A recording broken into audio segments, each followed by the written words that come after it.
ಸಂಜೆ ಟೈಮ್ ತಿನ್ನಲಿಕ್ಕೆ ಏನಾದರೂ ಕುರುಮ್ ಸ್ನ್ಯಾಕ್ಸ್ ಇದ್ದರೆ ಚೆನ್ನಾಗಿರುತ್ತೆ ಅಲ್ವಾ? ಹಾಗಾದರೆ ಬನ್ನಿ ಇವತ್ತು ಗೋಧಿ ಹಿಟ್ಟನ್ನು ಉಪಯೋಗಿಸ್ಕೊಂಡು ಈ ರೀತಿ ಕುರುಮ್ ಸ್ನ್ಯಾಕ್ಸ್ನ ಯಾವ ರೀತಿ ಮಾಡೋದು ಅಂತೇಳಿ ನೋಡ್ಕೊಳ್ಳೋಣ. ನೀವೇನಾದರೂ ನನ್ನ ಚಾನಲ್ಗೆ ಮೊದಲನೇ ಸರಿ ವಿಸಿಟ್ ಮಾಡಿದರೆ ದಯವಿಟ್ಟು ಕೆಳಗಡೆ ಕಾಣಿಸ್ತಾ ಇರೋ ರೆಡ್ ಕಲರ್ ಸಬ್ಸ್ಕ್ರೈಬ್ ಬಟನ್ ಮೇಲೆ ಕ್ಲಿಕ್ ಮಾಡ್ಕೊಳ್ಳಿ. ಹಾಗೆ ಪಕ್ಕದಲ್ಲೇ ಕಾಣಿಸೋ ಬೆಲ್ಲೈಕನ್ ಮೇಲೆ ಕೂಡ ಕ್ಲಿಕ್ ಮಾಡ್ಕೊಳ್ಳಿ. ಅದರಿಂದ ನಾನು ಮಾಡೋ ವೀಡಿಯೋಸ್ ಪ್ರತಿಯೊಂದು ನಿಮಗೆ ನೋಟಿಫಿಕೇಷನ್ ಆಗಿ ಸಿಗುತ್ತೆ.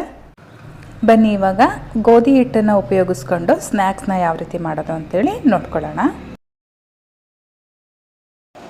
ನಾನಿಲ್ಲಿ ಮೊದಲನೇದಾಗಿ ಒಂದು ಮಿಕ್ಸಿಂಗ್ ಬೌಲ್ಗೆ 1 ಕಪ್ ಗೋಧಿ ಹಿಟ್ಟು ಹಾಕ್ಕೊಟ್ಟಿದ್ದೀನಿ. ಅದಕ್ಕೆ ರುಚಿಗೆ ತಕ್ಕಷ್ಟು ಉಪ್ಪು ಹಾಗೆ 1 ಟೀ ಸ್ಪೂನಷ್ಟು ಅಜ್ವೈನ್ ತೊಗೊಂಡಿದ್ದೀನಿ. ಅದನ್ನು ಈ ರೀತಿ ಕೈಯಲ್ಲಿ ಸ್ವಲ್ಪ ಉಜ್ಜಿಬಿಟ್ಟು ಹಾಕ್ಕೊಳ್ಳಿ. ಈ ಅಜ್ವೈನ್ ತುಂಬಾ ಟೇಸ್ಟ್ ಕೊಡುತ್ತೆ ಈ ಸ್ನ್ಯಾಕ್ಸಿಗೆ, ದಯವಿಟ್ಟು ಸ್ಕಿಪ್ ಮಾಡೋಕ್ಕೆ ಹೋಗ್ಬಿಡಿ. ಹಾಗೆ 1 ಟೀ ಸ್ಪೂನು ನಾನಿಲ್ಲಿ ಬಿಳಿ ಎಳ್ಳು ಹಾಕ್ಕೊಂಡಿದ್ದೀನಿ. ಇವಾಗ ಇದಕ್ಕೆ ನಾನೊಂದು 1/4 ಕಪ್ಪಷ್ಟು ಎಣ್ಣೆ ಹಾಕ್ಕೊಂಡು ಮಿಕ್ಸ್ ಮಾಡ್ಕೊತಾ ಇದ್ದೀನಿ. ಎಣ್ಣೆ ಹಾಕ್ಕೊಂಡು ಮಿಕ್ಸ್ ಮಾಡಾದಮೇಲೆ ನಮಗೆ ಉಂಡೆ ಕಟ್ಟಿದರೆ ಈ ರೀತಿ ಉಂಡೆಯಾಗಿ ಬರಬೇಕು. ಈ ರೀತಿ ಮಾಡಿದ್ರೆ ನಮಗೆ ಕನ್ಸಿಸ್ಟೆನ್ಸಿ ಕರೆಕ್ಟಾಗಿರುತ್ತೆ. ಇವಾಗ ಒಂದು ಸ್ವಲ್ಪ ನೀರು ಹಾಕ್ಕೊಂಡು ಇದನ್ನು ನಾದ್ಕೋಬೇಕು. ತುಂಬ ಸಾಫ್ಟಾಗಿ ಮಾಡ್ಕೊಳಕ್ಕೆ ಹೋಗ್ಬೇಡಿ, ಸ್ವಲ್ಪ ಟೈಟ್ ಡಫೆ ಇರಲಿ ಇದು. ನೋಡಿ ಇವಾಗ ಇದು ರೆಡಿಯಾಗಿದೆ. ಇದನ್ನೊಂದು 5 ನಿಮಿಷ ಸೈಡಲ್ಲಿ ಇಟ್ಟಿರೋಣ. ನಾನಿಲ್ಲಿ ಒಂದು 5 ನಿಮಿಷ ಆದಮೇಲೆ ಮತ್ತೆ ಇನ್ನೊಂದು ಸರಿ ನಾದ್ಕೊಂಡು ಈ ರೀತಿ ಉಂಡೆಗಳು ಮಾಡಿಟ್ಕೊಂಡಿದ್ದೀನಿ. ಇವಾಗ ಒಂದು ಮಣೆಗೆ ಈ ರೀತಿ ಒಂದು ಸ್ವಲ್ಪ ಎಣ್ಣೆನ ಅಪ್ಲೈ ಮಾಡಿಕೊಂಡು ಅದ್ರ ಮೇಲ್ಗಡೆ ನಾವು ಉಂಡೆ ಮಾಡಿಟ್ಕೊಂಡಿದ್ವಲ್ಲ ಇದನ್ನು ಲಟ್ಟಿಸ್ಕೋಬೇಕು. ಚಪಾತಿ ಥರ ತುಂಬ ತೆಳುವಾಗಿ ಲಟ್ಸೋಕೆ ಹೋಗ್ಬೇಡಿ, ಸ್ವಲ್ಪ ತಿಕ್ಕಾಗಿರಲಿ. ಲಟ್ಟಣಿಗೆಗೂ ಕೂಡ ಒಂದು ಸ್ವಲ್ಪ ಎಣ್ಣೆನ ಹಾಕ್ಕೊಡಿ, ಇಲ್ಲಾಂದರೆ ಅಂಟುತ್ತೆ. ನೋಡಿ ಎಷ್ಟು ನೀಟಾಗಿ ಬರ್ತಾ ಇದೆ ಅಂತೇಳಿ. ಇವಾಗ ನೋಡಿ ನಾನು ಎಷ್ಟು ದಪ್ಪವಾಗಿ ಲಟ್ಟಿಸ್ಕೊಂಡಿದ್ದೀನಿ, ಕಾಣಿಸ್ತಾ ಇದೆ ಅಲ್ವಾ? ನಾನಿಲ್ಲಿ ಕುಕ್ಕೀಸ್ ಕಟ್ಟರ್ ಬರುತ್ತಲ್ಲ ಅದರಲ್ಲಿ ಕಟ್ ಮಾಡ್ತಾ ಇದ್ದೀನಿ. ಹಾರ್ಟ್ ಶೇಪ್ದು ತೊಗೊಂಡಿದ್ದೀನಿ. ನಿಮಗೆ ಯಾವ ಥರ ಬೇಕೋ ಆ ಶೇಪಲ್ಲಿ ನೀವು ಕಟ್ ಮಾಡ್ಕೋಬೋದು. ಅಥವಾ ನೀವು ಒಂದು ಚಾಕು ತೊಗೊಂಡು ಕಟ್ ಮಾಡಿಕೊಂಡು ಸ್ಕ್ವೇರ್ ಶೇಪಲ್ಲಿ ಕೂಡ ಮಾಡ್ಕೋಬೋದು. ಈ ರೀತಿ ಸ್ವಲ್ಪ ಡಿಸೈನಾಗಿ ಮಾಡಿದರೆ ಮಕ್ಕಳಿಗೂ ಕೂಡ ಇಷ್ಟ ಆಗುತ್ತೆ. ಆದಷ್ಟು ಯಾವುದಾದ್ರೂ ಡಿಸೈನ್ ಮಾಡೋಕ್ಕೆ ಪ್ರಯತ್ನ ಪಡಿ. ನೋಡಿ ಎಷ್ಟು ನೀಟಾಗಿ ಬರ್ತಾ ಇದೆ. ಈ ರೀತಿ ಎಲ್ಲ ನೀಟಾಗಿ ಕಟ್ ಮಾಡಿಕೊಂಡು ಅದು ಎತ್ಕೊಂಡ್ರೆ ನಾವೇನು ಕಟ್ ಮಾಡ್ಕೊಂಡಿದ್ದೀವಿ ಅದು ಮಾತ್ರ ಉಳ್ಕೊಳುತ್ತೆ, ಇನ್ನು ಮಿಕ್ಕಿದ್ದು ಬರುತ್ತೆ. ಅದನ್ನು ಕೂಡ ಮತ್ತೆ ನಾವು ಒಂದು ಸ್ವಲ್ಪ ನಾದ್ಕೊಂಡು ಇದೇ ರೀತಿ ಕಟ್ ಮಾಡ್ಕೊಳ್ಳೋಣ.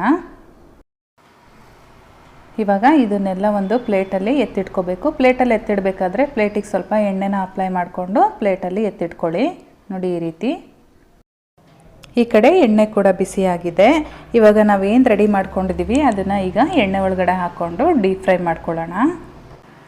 ನಾವು ಇದನ್ನು ಮೀಡಿಯಮ್ ಫ್ಲೇಮಲ್ಲಿ ಇಟ್ಕೊಂಡು ಡೀಪ್ ಫ್ರೈ ಮಾಡಬೇಕಾಗತ್ತೆ. ಮನೇಲಿ ಸಿಗೋ ಅಂಥ ಎಲ್ಲ ಪದಾರ್ಥಗಳನ್ನ ಉಪಯೋಗಿಸಿ ಮಾಡೋ ಅಂಥ ಸ್ನ್ಯಾಕ್ಸ್ ಇದು. ಮಕ್ಕಳಿಂದ ಹಿಡಿದು ದೊಡ್ಡವ್ರವ್ರಿಗೂ ಕೂಡ ಇಷ್ಟ ಆಗುತ್ತೆ, ಅಷ್ಟು ಚೆನ್ನಾಗಿರುತ್ತೆ.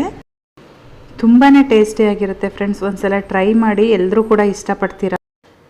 ಮಕ್ಕಳಿರೋರ ಮನೇಲಂತೂ ಖಂಡಿತವಾಗ್ಲೂ ಮಾಡ್ಕೊಳ್ಳಿ. ಅವರು ಏನಾದರೂ ಹೊರಗಡೆ ಕೇಳಿದಾಗ ಈ ರೀತಿ ಮನೆಯಲ್ಲೇ ಮಾಡಿದ್ದು ಕೊಟ್ಟರೆ ಹೆಲ್ತಿಯಾಗೂ ಕೂಡ ಇರುತ್ತೆ.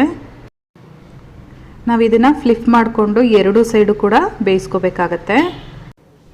ಗೋಲ್ಡನ್ ಬ್ರೌನ್ ಬರೋವರೆಗೂ ನಾವು ಡೀಪ್ ಫ್ರೈ ಮಾಡಬೇಕು. ಫ್ರೆಂಡ್ಸ್ ನೋಡಿ ಇವಾಗ ಇದು ರೆಡಿಯಾಗಿದೆ. ನಾನು ಇದನ್ನು ಹೊರಗಡೆ ತೆಗಿತಾ ಇದ್ದೀನಿ. ಇದೇ ರೀತಿಯಾಗಿ ಎಲ್ಲದನ್ನು ಕೂಡ ನಾನು ಮಾಡಿಟ್ಕೊಂಡಿರೋ ಮಿಶ್ರಣ ಎಲ್ಲದನ್ನು ಮಾಡಿ ನಿಮಗೆ ಆಮೇಲೆ ತೋರಿಸ್ತೀನಿ. ಫ್ರೆಂಡ್ಸ್ ನೋಡಿ ನಾನು 1 ಕಪ್ ಅಷ್ಟೇ ಗೋಧಿ ಹಿಟ್ಟು ತೊಗೊಂಡಿದ್ದು, ಅದರಲ್ಲಿ ಇಷ್ಟು ಸ್ನ್ಯಾಕ್ಸ್ ಆಗಿದೆ. ನಿಮಗೆ ಒಂದು ಓಪನ್ ಮಾಡಿ ಕೂಡ ತೋರಿಸ್ತೀನಿ ಒಳಗಡೆ ಯಾವ ರೀತಿ ಆಗಿದೆ ಅಂತ ಹೇಳ್ಬಿಟ್ಟು. ತುಂಬಾ ಕ್ರಿಸ್ಪಿಯಾಗಿ ಬಂದಿದೆ ಫ್ರೆಂಡ್ಸ್, ತುಂಬಾ ಚೆನ್ನಾಗಿರುತ್ತೆ. ನೀವು ಕೂಡ ಖಂಡಿತವಾಗ್ಲೂ ಮಾಡಿಬಿಟ್ಟು ಹೇಗೆ ಬಂತು ಅಂತೇಳಿ ನನಗೆ ಕಾಮೆಂಟ್ ಮಾಡಿ ತಿಳಿಸಿ.